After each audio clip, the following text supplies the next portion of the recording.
참 길었습니다. 오늘 이 시간 또 여러분과 함께 우리가 지금 살펴보고 있는 신조, 신앙 고백에 관한 내용을 같이 좀 이야기 나눠보도록 하겠습니다. 자, 우리 개혁교회에서는 이 성경과 신조를 매우 중요하게 여긴다 이 말씀을 드렸죠. 그 이유는 뭐냐면 성경은 우리 모두가 다 아는 것처럼 하나님의 말씀이죠. 유일무이한 우리의 신앙과 삶의 기준이 됩니다. 그래서 옛부터 이 성경을 가리켜서 우리 라틴어로 노르마라고 했어요. 노르마라고 하는 것은 규범 혹은 법이라고 말하는데, 그런데 그냥 법이라고 말하지 않고 노르마라고 말했습니다. 이 말은 뭐냐면 모든 규범을 세우는 규범이다. 이것이 바로 성경이라는 것이죠. 우리의 신앙과 생활에 있어서의 근원적인 규범이 되어지는 이 법을 가리켜서 성경이다라고 말할 수 있다고 한다면, 그러면 이 성경을 통하여서 규범화되어진 규범도 있겠지요. 그것을 가리켜서 신조라고 말하는 것입니다. 그러니까 하나님의 말씀은 오늘 우리가 어떤 생각을 하고 어떻게 살아야 할지에 대해서, 또 무엇을 믿어야 할지에 대한 어떤 규범을 우리에게 제시해 주고 있는데, 이 원리되는 규범을 통해서 우리가 실제로 어떻게 무엇을 왜 해야 하는지를 가르쳐 주는 것이 신조라고 말할 수 있는 것이죠. 그렇기 때문에 우리 개혁교회는 전통적으로 이 두 가지의 규범을 세우는 원리로서의 규범이 되는 성경과 이 성경으로서 도출된 규범화된 규범인 신조를 중요하게 여기죠. 그러나 오늘 우리가 살아가는 시대에는 바로 이런 규범에 대해서 엄청난 저항을 받고 있는 시대입니다. 다시 말해서 규범을 오늘날 21세기 사람들은 어떻게 이해하면 옛적인 전통이다. 그 옛적인 전통은 오늘 우리가 살아가는 시대의 삶과는 크게 영향을 끼칠 수가 없다. 그래서 과거의 좋은 것들을 다 권위로 이야기하면서 그런 권위들은 전부 우리가 거부해야 된다라고 하는 그런 사고가 팽배한 세계를 살아가고 있습니다. 이런 시대적인 이념을 가리켜서 우리가 포스트 모더니즘이라고 말하죠. 다시 말해서 과거로부터 면면이 내려오는 모든 규범과 법과 질서와 약속들을 오늘 우리 시대와는 단절된 것으로 보는 것이, 그건 과거의 것이고 현재는 다르다는 거죠. 그런데 오늘 우리가 예배를 이런 순서를 우리가 가지고 드리는 것도 성경에서는 우리 교회에서 지금 주일마다 드리는 예배 순서를 정확하게 언급하지 않습니다만, 왜 오늘 우리 교회뿐만 아니라 역사적으로 성경에 바르게 서 있는 개혁된 교회들이 예배를 드릴 때에 아무렇게 드리지 아니하고 어떤 규정된 순서를 따라서 예배를 드리는가, 이런 걸 가리켜서 우리 개혁교회에서는 예배의 규정성이라고 말하는데, 그 이유는 뭐냐면 하나님께 예배를 드릴 때에 그 예배는 받으시는 분이 하나님이시고 또 우리가 드리는 예배가 하나님께 드리는 것인 만큼 하나님께서 기뻐하시는 내용과 원리를 따라서 예배하는 것이 합당하다고 생각하기 때문에 성경에서 우리에게 가르쳐주시는 예배의 원리 속에서 바르게 드려야 될 예배의 규정성을 우리가 발견하게 되는 것이죠. 그래서 예배의 요소가 이렇게 나타나는 것이고, 우리가 예배의 요소에 따라서 하나님께 예배를 드리는 것이죠. 그런 면에서 성경과 신조는 무척 중요한데, 오늘 이제 이 개론이 되는 부분을, 서론이 되는 부분을 마치려고 합니다. 그리고 사도신경을 여러분 좀 해설해 드리려고 하는데, 우리 거기에 3페이지인가요? 마지막으로 잠깐 우리 나눌 내용이 5번째 신조의 가치라고 하는 내용을 좀 보십시다. 다르게 말하면 이 신조가 과거로부터 지금까지 왜 우리에게 있어서 필요하고 효용성이 있는가라고 하는 것인데, 제가 한 9가지 내용을 한번 정리해 봤습니다. 간단하게 한번 살펴보죠. 이 신조라는 것은 제가 계속 설명드린 것처럼 근원성에 있어서는 성경으로부터 유래되기 때문이다라고 하는 거죠. 그러니까 신조에서 말하는 규범된 규범은 규범을 세우는 원리인 성경으로부터 도출되었기 때문에 우리가 이 신조를 가치 있게 봐야 될 것이고, 또한 신조는 성경의 교훈이나 또 성경에서 올바른 가르침을 이해하는 데 대단히 큰 도움이 되어진다는 것이죠. 왜 그런가 하면 사실 이제 신조는 성경 내용을 그대로 옮긴 것이 아니라 성경의 가르침을 우리가 이해할 수 있는 형태로 재요약한 것이에요. 재진술한 것이죠. 그렇기 때문에 우리는 신조를 통해서 성경에서 가르치려고 하는 명확한 교훈이 무엇이고 어떤 우리가 반드시 믿고 알아야 할 그런 신학이 무엇인지를 이해하는 데 큰 도움을 얻습니다. 또 세 번째는 일관적이고 통일성 있는 성경의 지식을 함양할 수 있다고 그랬습니다. 이 부분에 있어서는 우리가 지금 개혁교회가 받고 있는 여러 가지 신조들이 있거든요. 마지막 7번째 7번의 그 신조에 분류해 보게 되면 맨 마지막에 우리 개혁파 교회가 받는 여러 가지 신조들을 언급하고 있는데, 이런 다양한 신조들이 사실은 성경이 가지고 있는 풍성한 진리의 내용들을 매우 일관되고 통일성 있게 우리에게 전달해 주고 있다는 것이 매우 유익합니다. 그래서 우리가 웨스트민스터 신앙고백서로부터 시작을 해서 하이델베르그 벨즈 신앙고백서 도르 신조, 또 제네바 요리문답 제이스위스 신조, 또 그 외의 고대 여러 신조들을 우리가 보게 될 때에 각각의 내용들은 다르게 서술되어 있지만 거기에서 말하고 있는 본질적인 내용은 대단히 큰 통일성을 이루고 있다, 이렇게 볼 수 있어요. 그래서 이렇게 다양한 신앙고백서를 통해서도 우리는 일관되고 통일성 있는 성경 지식을 우리가 얻을 수 있습니다. 이런 면에서는 개혁교회는 대단히 좋은 교회죠. 네 번째, 신앙과 생활의 공적인 표준을 제시한다, 폼을 제시한다, 이렇게 하죠. 이 표준이 되게 중요합니다. 진리는 우리가 진리를 라틴어로 캐논이라고, 캐논. 여러분 사진기 캐논 있죠, 캐논사. 이 캐논이라고 하는 말은 기준, 표준이라는 거예요. 그렇죠. 우리가 어떤 피사체를 볼 때에 표준이 있어야 되거든요. 마찬가지예요. 우리가 진리라는 것은 모든 것에 대한 중요한 잣대가 되는 것이죠. 그런데 바로 그렇게 우리가 성경을 이해하고 성경을 통하여 우리의 삶과 우리의 신앙을 어떻게 형성해 갈 것인가라고 하는 중요한 표준을 제시해 주는 것이 신주라는 것이죠. 다섯 번째, 거짓 교리와 부패한 생활을 차단해 줍니다. 당연하겠죠. 왜냐하면 표준이 되는 것이기 때문에. 표준에서 이탈한 것이 무엇이겠습니까? 참된 교준에서 이탈한 것이 거짓 교훈이죠. 거짓 교리겠죠. 그런 것들을 잘 분별할 수 있게 주고요. 여섯 번째, 그러므로 이단이나 사이비의 신학과 신앙을 방지해 줍니다. 오늘날 왜 한국 교회에 이토록 많은 이단과 사이비 집단들이 끊임없이 횡행하고 있는가 하면 성경이 없기 때문이 아니에요. 제가 늘 말씀드리죠. 성경을 바르게 이해하지 못하고 해석하지 않기 때문에 그렇습니다. 그러면 성경을 바르게 이해하고 해석하려면 틀이 있어야 돼요. 우리가 어떤 제품을 만들 때는 그 제품의 모양을 만드는 틀이라는 게 존재하게 있단 말이에요. 성경도 마찬가지예요. 성경은 아무렇게나 읽고 아무렇게나 해석하는 책이 아니에요. 그렇다면 굳이 하나님이 말씀을 해석하는 사람들을 보내실 이유가 없지 않습니까? 선자를 보내거나 오늘날 사도들이나 오늘날 말씀을 해석하는 자들을 보낼 이유가 없겠지요. 그래서 성경을 이해하는데 가장 주의해야 될 태도가 뭐냐면 자의적 해석이에요. 자기 마음대로 성경을 이해하는 거예요. 그죠? 그래서 바로 이제 성경은 누구에게나 읽혀줄 수 있고 누구나 볼 수 있는데, 성경을 잘못 생각하게 되면 자의적 해석에 빠지게 되고 이것이 잘못된 방향으로 가면 이단적인 신학을 갖게 되고 사이비 신앙을 또 형성하게 되는 거죠.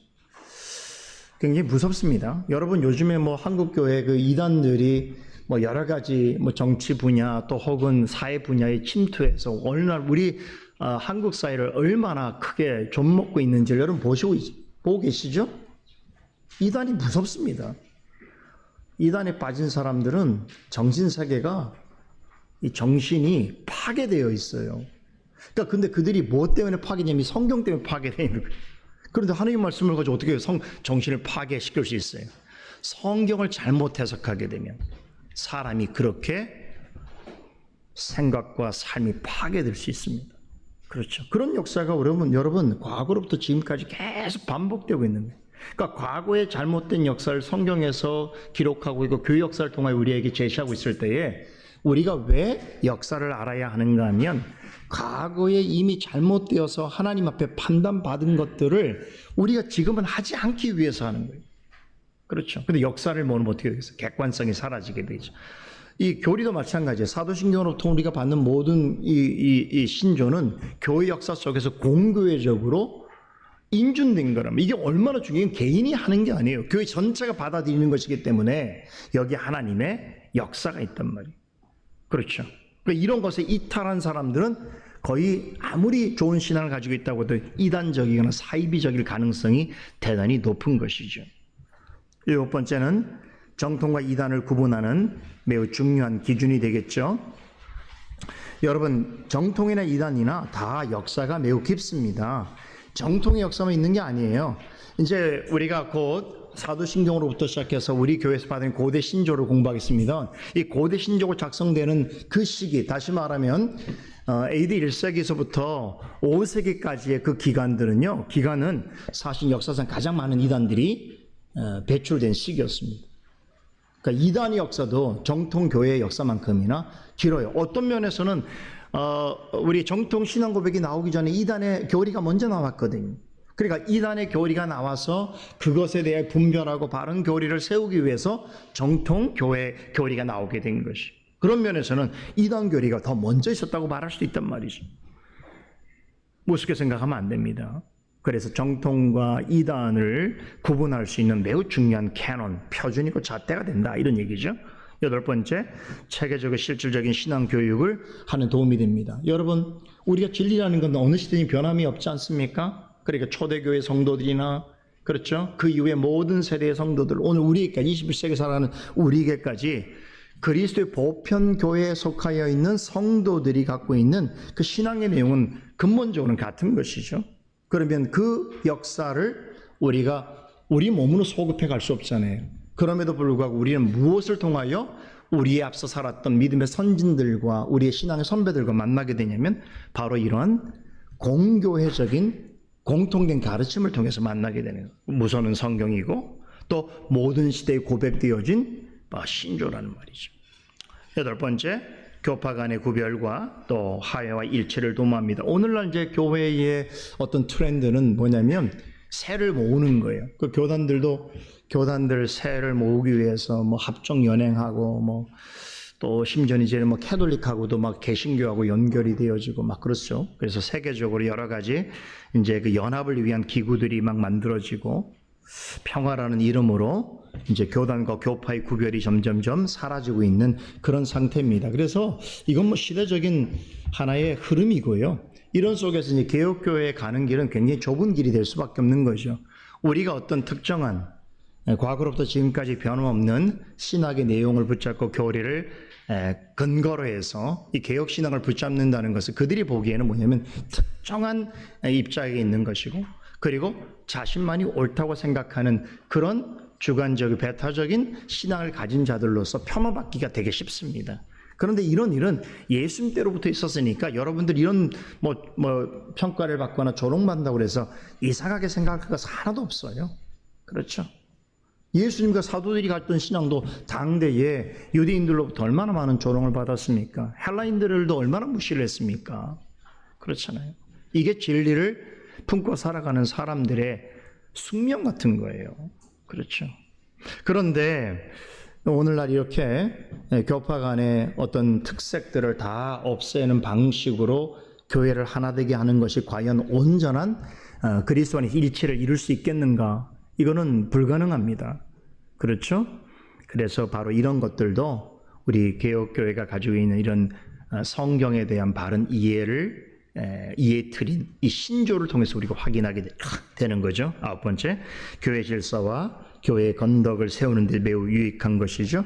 특별히 신조에는 교회의 권위와 질서에 관하여서 아주 명료하게 우리에게 제시하고 있기 때문에 우리가 어떻게 교회를 이해하고 교회를 어떻게 운영할 것이며 교회를 바르게 세워야 할 것인가라고 하는 것들에 대하여서 신조를 통해서 우리는 배움을 크게 가질 수 있습니다. 이렇게 신조의 가치는 곧 신조가 왜 필요하며 신조는 오늘날까지도 왜 효용성이 있는가라고 하는 것을 잘 말해주고 있습니다. 이 정도로 해서 이제 신조학의 서론을 마치기로 하겠고, 오늘 여러분 나눠드린 자료를 보세요. 이제부터 이제 우리가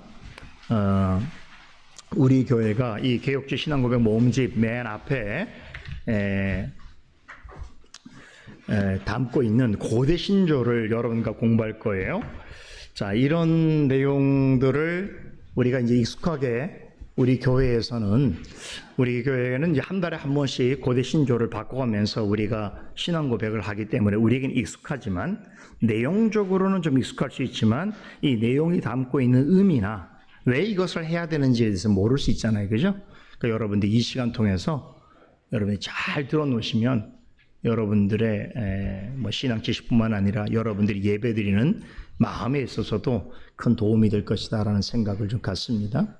자, 사도신경은 너무나 우리가 잘 알고 있는 신조죠.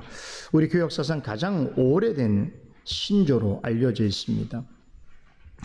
사도라고 하는 말이 들어가 있는 거 봐서는 이제 초대교회 작성이 되었다라고 볼 수도 있겠고, 자, 그 명칭을 한번 보시면 그 라틴어로 아포스톨리쿰이라고 말합니다.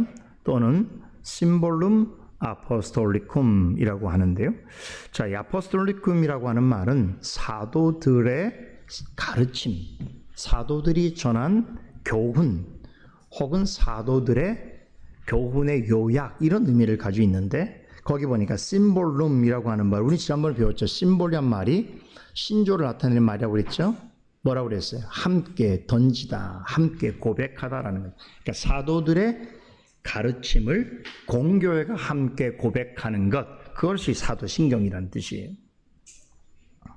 자, 그런데 사도신경이라고 하는 이 이름은 사실은 어떤 의미로서 많이 받아들이냐면, 여기 사도의 12조항이 있는데 이것들을 각각 사도들이 작성해서 오늘 우리에게 전해주고 있다라고 해서 이 사도신경을 사도들의 저작으로 보는 그런 견해가 지금까지도 계속 있습니다. 특별히 로마 캐톨릭 교회는 이 부분을 좀 많이 강조하는 측면이 있는데요. 그래서 사도 12명의 사도가 한 절 한 절, 한 사람 한 사람 고백한 것을 모아서 만들어진 것이 사도신경이다, 이렇게 이해를 합니다. 뭐 이렇게 얘기하다 보니까 사실 로마 캐톨릭 전통에서 이 부분을 강조하다 보니까 또 반대되어서 개신교파 중에서 로마 캐톨릭이 이 12신조를 죄송합니다. 사도신경을 12명의 사도가 저작한 것으로 보는 것, 이것은 명백한 오류이기 때문에 우리는 사도신경을 거부해야 된다, 이렇게 주장하는 사람들이 있어요. 극단적인 럭크만 같은 이제 침례교파 입장에서는 이 사도신경 자체를 로마 캐톨릭의 전승된 교훈으로 알고 거부를 합니다. 이건 양극단입니다. 그래서 오늘 개신교회 중에서 이제 사도신경을 교회에서 고백하는 것을 굉장히 우려하고, 또 혹은 아예 사도신경 자체를 인정하지 않는 그런 교회들도 있는데, 이건 사실 잘 모르는 거예요. 이런 것을 잘 배워 놓으셔야 돼요. 그래서 자, 일단 먼저 말씀을 드리면 이 12사도 저작설은 사실 잘못된 것으로 판명이 났습니다. 중세교회까지는 이 12사도 저작설을 공인된 주장으로 그냥 받아들였어요. 이제 그 이유가 뭐냐면 표 한번 보세요. 제가 만든 표예요. 이 표는 다 여기 아주 중요한 의미가 있어요. 표 한번 보세요. 두 번째, 역사적 기원과 배경에 보면 여기 가운데 보면 루피누스라고 하는 사람 있죠? 390년 이렇게 써 있죠. 루피누스 한번 보세요. 이 루피누스라고 하는 사람이 당시 이제 교황에게 보낸 글에서 사도신경을 작성하고 주석을 덧붙이게 되는데, 이때 처음으로 이 심볼리움 아포스톨리움이라고 하는 아포스톨리쿰이라고 하는, 지금 말하면 사도들의 가르침, 사도신경이라고 하는 말이 최초로 역사 속에 등장을 하게 됐습니다. 그런데 이 루피누스가 쓴 이 내용에 보게 되면 사도들의 저작이라고 이제 그렇게 소개를 하게 되죠. 바로 그 이후로 로마 캐톨릭 교회에서는 이 사도신경을 12명의 사도들이 각각의 쓴 것을 모아서 만든 신조다, 그렇게 이해를 하게 되었던 것이죠. 하지만 이제 종교개혁 시대에 이르러서 이제 우리가 잘 아는 것처럼 르네상스라고 하는 인문주의 운동도 활성화되어지면서 이제 과거에 있던 고대 그 저작들에 대한 아주 활발한 연구가 본격화되었죠. 그런 과정 속에서 이 루피누스의 이 주장을 하는 이 사본도 발견되어지게 되고, 또 이 사본의 근거가 되는 앞서 있었던 문서들을 살펴보는 과정 속에서 이것은 잘못된 오류다라고 하는 것을 발견하게 됩니다.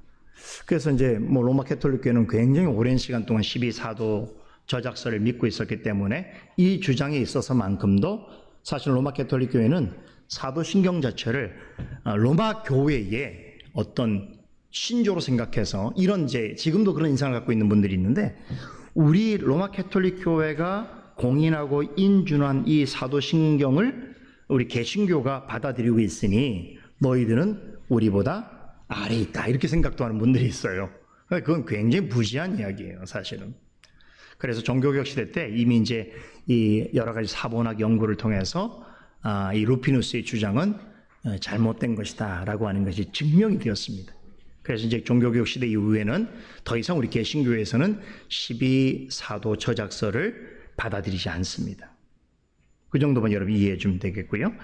거기 또 좀 앞에 보시면, 자, 니케아 회의를 한번 보세요. 325년.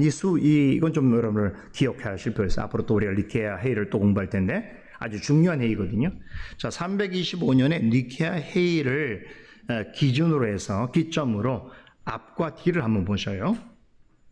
그 앞에 보면 니케아 회의가 325년이니까 이 니케아는 굉장히 중요한 회의죠. 역사상 최초로 열린 초대교회의 범보편적 회의라고 볼 수 있어요. 바로 이 회의 때 이제 우리가 잘 알고 있는 니케아 신조가 작성이 되어지게 되는데, 자, 근데 이런 배경 앞에 니케아 회의가 있기 이전에 이제 신조에 관한 여러 가지 이제 그 명칭들이 존재했다는 거예요. 왼쪽 보세요. 신앙의 규범, 진리의 규범, 사도의 전통, 사도적 가르침, 신앙의 상징, 이런 말들로 우리가 설명할 수 있는 다양한 형태의 매우 짧지만 진리의 내용을 요약하고 있는 신조들이 존재하고 있었다는 것이죠. 그러니까 이런 것들이 사도신경이라고 하는 명칭을 대신하고 있었는데, 근데 흥미로운 건 뭐냐면 이때는 어떤 일정한 형식 자체가 규범성이 있게 존재하지 않았어요. 그럼에도 불구하고 중심된 내용은 삼위일체에 관한 내용이었고 예수 그리스도에 관한 믿음의 고백이 있었던 것이죠. 그래서 거기에 니케아 회의 앞에 보면 저스틴이라고 하는 교부가 나오죠. 보세요. 저스틴. 이 저스틴은 신학적으로 체계화된 최초의 형식의 사도신경, 신조를 우리에게 전해주고 있는데, 기독교 변증가라고 말할 수 있죠. 당시의 이단들에 대항해서 기독교의 진리성을 변증하던 역할을 했던 분인데, 이분이 이런 말을 남깁니다. 자, 각주 한번 보시면, 본디오 빌라도의 치세 아래에서 십자가에 달리신 예수 그리스도는 참 하나님의 아들이심을 우리는 잘 알고 있다. 그리고 우리는 그가 제2위시고 성령은 제3위이시라는 걸 밝힌다. 여러분, 이런 짧지만 이런 문구들은 우리가 사도신경이라고 하는 지금 우리가 받아들이는 그 내용 자체가 형식적으로 완성되지 않았다고 하더라도 당시에 이미 1세기, 2세기 때 초대교회 안에서 사도신경과 같은 그런 일정한 신앙 고백의 형태가 고백되어졌고, 놀랍게도 이미 2세기 교부들 안에서 삼위일체적 개념이 교회 안에서 고백되었다, 이런 것들을 확인해 볼 수 있는 것이죠. 그렇죠? 자, 그러면서 다시 표를 보시면 이제 381년 보십시다. 콘스탄티노플 회의, 이것도 매우 중요한 회의입니다. 다음에 제가 콘스탄티노플 신조를 말씀드릴 때 이 회의에 관한 배경도 설명드릴 텐데요. 자, 이때에 사도신경을 채택하게 되는데, 이 사도신경은 아직 우리가 지금 받아들이는 사도신경의 완성본은 아니에요. 그럼에도 불구하고 그 앞선 시대에 그 사도신경에 준할 수 있는 내용의 것들이 이제 수집이 됩니다. 그래서 가장 좋은 형태로 교회들에서, 초대교회에서 고백이 되어지는데, 그 중에 지금 우리가 고백하는 내용과 상당히 일치하는 내용이 이미 381년에 그 콘스탄티노플 회의를 통해서 채택이 되어지고, 그리고 어거스틴의 스승이었던 암브로스가 로마에 보내는 편지에 보면 이 내용을 그대로 담아 고백하고 있어요. 그러니까 우리는 이걸 통해서 AD 4세기, 5세기 경에 이미 우리가 지금 고백하는 사도신경의 형식과 내용이 존재하였고, 초대 교회가 이미 공식적인 신앙 고백으로 받아들이고 있었고, 교회 안에서 가르치거나 또 혹은 교육할 때, 특별히 세례나 입교를 할 때에 이것을 고백하도록 하는 전통을 가지고 있었다라고 확인되어지는 거죠. 이해되세요? 그래서 오늘도 우리가 우리의 신앙에 관한 내용을 우리가 배울 때에 사도신경에서 가르치는 고백된 그 내용의 순서를 따라 우리가 배우기도 하고, 또 사도신경을 세례나 입교를 받는 사람들이 반드시 고백해야 될 그런 신조의, 우리 신앙의 고백의 내용으로서 교회가 오래전부터 가르쳐봤다라는 것을 확인해 볼 수 있는 거죠. 다시 표를 봅니다. 아까 말씀드린 대로 루피누스 390년 4세기 때 최초의 사도신경이 이제 나옵니다. 이 본문은 지금 우리가 보는 본문은 거의 똑같습니다. 이미 그때. 그리고 5세기 말 6세기 초에 로마 교회가 이것을 공인된 본문으로 채택을 합니다. 그래서 로마 교회에서는 지금 사도신경을 자신들 교회의 가장 오래된 신조로 그렇게 받아들이게 되는 것이죠. 그런데 재미있는 것은 뭐냐면, 자, 그 이후에 쭉 넘어가셔서 루터와 칼빈을 한번 보세요.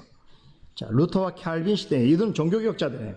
근데 종교개혁자들이 놀랍게도 로마 교회가 사도신경을 독점한 방식으로 오랜 교역사 속에서 사도신경을 자신들의 교회의 것으로 이렇게 강조하던 시대였음에도 불구하고, 이 루터와 칼빈을 위시한 종교개혁자들은 그들의 잘못된 주장에 대해서는 배척을 했지만, 사도신경이라고 하는 사도 전통에 의한 공교회적 신앙 고백은 그대로 받아들였어요.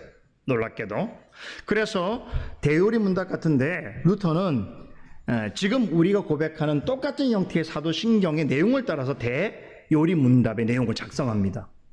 이게 이제 종교개혁의 전통이 됩니다. 그래서 칼빈에 가면, 칼빈 시대에는 기독교 강요 초판본 전체가 사도신경의 전통을 따르고 있어요. 구조. 그러니까 사도신경이라고 하는 것이 아주 짧은 내용의 신조지만, 이 신조의 내용을 제대로 확장, 키우게 되면 기독교의 초판이 나오는 거예요. 그죠? 그러면 왜 칼빈 같은 위대한 종교개혁자가 왜 사도신경의 틀을 가지고 이렇게 설명했을까요? 매우 중요하죠? 이것은 바로 초대교로부터 모든 교회 역사 속에서 공적으로 하나님 앞에 고백되어지는 공교회적 신앙 고백이었기 때문이죠. 그죠? 자, 이 부분만 하고 이제 마치겠습니다. 거기 맨 오른쪽, 표의 맨 오른쪽 보세요. 그래서 종교개혁 이후에 프로테스탄트 개신교회에서는 가장 보편적인 고전적 신앙 고백의 형태로 간주합니다. 사도신경을 받아들입니다. 그리고 이 신조를 토대로 여러 신앙 고백서들을 작성하는데, 특히 개혁파 교회에서는 사도신경을 매우 높이 평가합니다. 그 평가의 내용이 이제 그 아래 칼빈과 헤르만 바빙크를 통해서 우리가 확인해 볼 수 있겠습니다.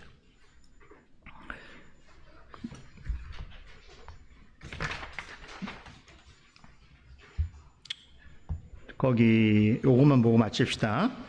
우리 그 1페이지에 평가 보세요. 평가. 예, 칼빈이 사도신경 어떻게 평가했는지 한번 보겠습니다.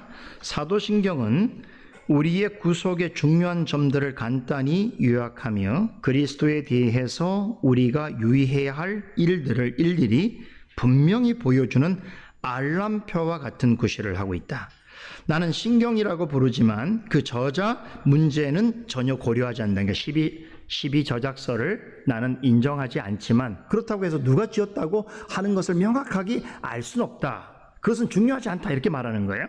고대 저술가들은 신경을 사도들에게 돌리는 점에서 상당히 의견이 일치했다. 사도들이 공동으로 써서 발표했다거나 그렇지 않으면 그들이 전한 가르침을 충실히 수집하며 요약한 것이므로 넉넉히 사도들의 이름을 붙일만 하다고 생각했다.